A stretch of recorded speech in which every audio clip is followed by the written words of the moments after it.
मध्य प्रदेश के इलाके में, बुंदेलखंड और मालवा के इलाके में देखता है, जहां का शासक होता है मेदिनी राय। यह भी एक राजपूत शासक है। और मेदिनी राय ने क्या किया था, जब खानवा का युद्ध हुआ राणा सांगा और बाबर के बीच में, तो मेदिनी राय ने राणा सांगा का साथ दिया था।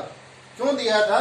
क्योंकि मेदिनी राय जो है राणा सांगा का एक सरदार था और राणा सांगा ने ही उसे मालवा और बुंदेलखंड के इलाके पे शासन करने की अनुमति दी हुई, इसलिए मेदिनी राय ने राणा सांगा का साथ दिया। अब बाबर ने मेदिनी राय को निमंत्रण भेजा कि आप हमारी अधीनता स्वीकार कर लीजिए, अन्यथा युद्ध करना पड़ेगा। मेदिनी राय ने अधीनता स्वीकार करने से मना कर दिया और अगला युद्ध जो होता है वो चंदेरी का युद्ध होता है। चंदेरी का शासक था मेदिनी राय, तो चंदेरी का युद्ध होता है। कब होता है? अगले ही वर्ष 1528 के अंदर। जैसे ही चंदेरी का युद्ध होता है, बाबर मेदिनी राय को बुरी तरह से पराजित करता है। ये भी राजपूत शासक था, तो इसके लिए भी सेम उसने क्या किया, जिहाद का नारा दिया। और जिहाद का नारा देने के साथ ही जैसे ही ये वहां भी गाजी वाला ही काम करता है, राजपूत शासकों को और सैनिकों को मारता है, उनके सिर गर्दन से अलग करता है और मीनार बनाने की प्रयास करता है। मेदिनी राय को मारने के बाद मेदिनी राय की 2 पुत्रियों को ये अपने साथ ले जाता है और जिसे अपने पुत्र कामरान और अपने पुत्र हुमायूं को भेंट स्वरूप देता है। दोनों पुत्रों को भेंट स्वरूप देता है। अब यहां से जैसे ही चंदेरी का शासन बाबर के कब्जे में आता है, उसके बाद बिहार के अंदर महमूद लोदी, जो लोदी वंश में इब्राहिम लोदी शासन कर रहा था, उसी का भाई है महमूद लोदी। वो अपने भाई का बदला लेने के लिए बाबर से युद्ध करना चाहता है। और बाबर से युद्ध करना चाहता है तो बाबर अगले ही वर्ष 1529 में घाघरा नदी के किनारे, घाघरा का युद्ध होता है, घाघरा नदी के किनारे होता है ये, तो इसलिए घाघरा का युद्ध कहा गया है। इसमें ये बिहार पर अटैक करता है और लोदी वंश के या अफगान शासक महमूद लोदी को पराजित करता है। महमूद लोदी पश्चिम बंगाल की तरफ भाग जाता है और पूरे इलाके के ऊपर जो है बाबर अपना शासन स्थापित कर लेता है। ये अभी नॉर्दर्न इंडिया का, पाकिस्तान का और अफगान का और लास्ट फरगना तक जो है किसका अधिकार हो गया है? बाबर का। एक बहुत बड़ा एक साम्राज्य जो है बाबर ने स्थापित कर लिया है। 29 तक युद्ध करता है। ये जो घाघरा का युद्ध होता है ये बाबर की लाइफ का अंतिम युद्ध होता है। क्यों अंतिम युद्ध होता है? क्योंकि अगले ही वर्ष 1530 के अंदर, दिसंबर 1530, 26 दिसंबर जो है, 26 दिसंबर 1530 के अंदर बाबर की मृत्यु हो जाती है। और मृत्यु के पीछे कई कारण माने गए। क्या क्या कारण हो सकते हैं? सबसे पहला, इतिहासकार क्या मानते हैं कि बाबर जो है फरगना से आया है, एक ऐसे थार इलाके से आया है और वो इंडिया के नॉर्दर्न पार्ट में जहाँ ठंड भी काफी है, गर्मी भी काफी है, बरसात भी काफी है, अलग अलग प्रकार की जलवायु से उसका सामना होता है। वो अपने आप को इस जलवायु के अनुसार ढाल नहीं पाता और मात्र 4 सालों के दौरान वो बीमार होकर उसकी मृत्यु हो जाती है। कुछ इतिहासकारों का मानना है कि बाबर जो है वो वैष्णव में लिप्त था, मदिरा का पान करता था, भांग, गांजा, फीम आदि चीजों का जो है इस्तेमाल करता था, तो उससे उसकी धीरे धीरे तबीयत खराब होती चली गई और वो मौत के ग्रास में चला गया।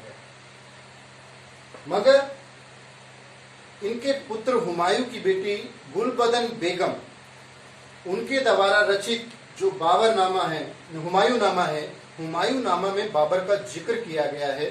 तो बाबर के बारे में उन्होंने ये स्पष्ट रूप से कहा है कि बाबर ने जब दिल्ली के शासक इब्राहिम लोदी को हराया और उसे मौत के घाट उतार दिया, तो उससे व्यथित होकर इब्राहिम लोदी की माता ने बाबर को खीर खिलाई और खीर में जहर मिला दिया, जिसे स्लो पॉइजन कहते हैं। धीरे धीरे वो पॉइजन असर करता रहा और 1526 में पानीपत के युद्ध के बाद मात्र 4 सालों के अंतराल में ही 1530 में बाबर की मृत्यु उस जहर के कारण हो जाती। तो ये अलग अलग बाबर की मृत्यु के बारे में कारण माने गए हैं, ये कंट्रोवर्शियल हैं। अब जैसे ही हम देखते हैं कि बाबर ने कहां से अपना शासन शुरू किया, 12 वर्ष की आयु में शासन शुरू किया, साम्राज्य विस्तार की नीति अपनाई और भारत के अलग अलग शासकों को हराकर उसने एक बड़े विस्तृत साम्राज्य की स्थापना की। कई बार क्वेश्चन में आता है क्रम के अनुसार भारत के ऊपर आक्रमणों को दर्शाइए या उनको टिक कीजिए, तो उसमें क्रम दे देते हैं। तो क्रम में आपको कई बार जैसे भारत के अंदर मुख्य 4 युद्ध हुए, भारत की जो अभी टेरिटरी है इसके अंदर 4 युद्ध हुए। हालांकि उस टाइम पे पाकिस्तान और अफगानिस्तान का इलाका भारत का ही था। तो भारत के ऊपर अगर वैसे कहा जाए तो पानीपत का युद्ध जो है वो भारत पर 5वां आक्रमण था बाबर का। पहला उसने कहाँ किया? 1519 में बाजौर और भेरा पर किया। दूसरा 1519 में ही उसने पेशावर पे किया। तीसरा 1520 में पेशावर पे किया और उसके बाद फिर उसने चौथा जो है लाहौर और पंजाब तक का इलाका जीत लिया। 5वां आक्रमण जो है पानीपत के ऊपर किया। अब पानीपत, खानवा, चंदेरी और घाघरा, इन चारों युद्धों को अगर क्रम में याद रखना है तो उसके लिए एक छोटी सी ट्रिक है। जैसे बाबर आया, पानी पिया मतलब पानीपत, खाना खाया खानवा, चाय पी चंदेरी और घर चला गया। इसका मतलब हम सीधा सा याद रख सकते हैं, बाबर आया, पानी पिया, खाना खाया, चाय पी और घर चला गया। तो इजीली हम चारों युद्धों को जो है क्रम में याद रख सकते हैं। तो इस प्रकार से हमने देखा कि बाबर का किस प्रकार से भारत के अंदर आगमन होता है और एक विराट साम्राज्य की वो स्थापना करता है। इसके अलावा भी कुछ ऐसे अन्य बिंदु हैं जिनके अंदर से क्वेश्चन जो है एग्जाम में आ जाते हैं। तो उन अन्य बिंदुओं को और एक बार ध्यान से देख लेते हैं। बाबर की मृत्यु जब 26 दिसंबर 1530 को हुई तो बाबर ने आगरा के अंदर एक आराम बाग की स्थापना की। उसी आराम बाग में सबसे पहले उनके शव को दफनाया गया। आराम बाग के अंदर बाबर के शव को दफनाया गया। मगर बाबर के द्वारा अपनी एक आत्मकथा लिखी गई जिसे तजुके बाबरी या बाबरनामा कहा जाता है, जिसे तजुके बाबरी या बाबरनामा कहा गया है। उसमें बाबर ने अपनी इच्छा जताई है कि मेरी मृत्यु के पश्चात मेरे शव को काबुल में दफनाया जाए। तो जैसे ही बाबरनामा पढ़ी गई या तजुके बाबरी पढ़ी गई तो उसके अनुसार उसके वंशजों ने बाबर को आराम बाग से निकाल कर उनके शव को काबुल में दफनाया और अभी उनका मकबरा कहाँ है?